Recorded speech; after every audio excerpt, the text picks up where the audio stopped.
अरे दरबार के मारे गपगरिया में गई अरे दरबार के मारे गपगरिया में गई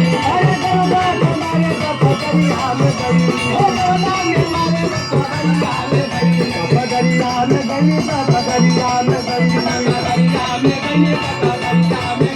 अरे दरबार के मारे गपगरिया में गई नगरिया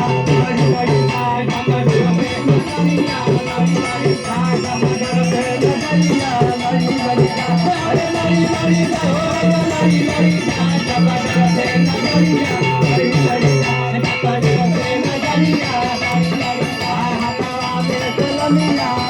सड़किया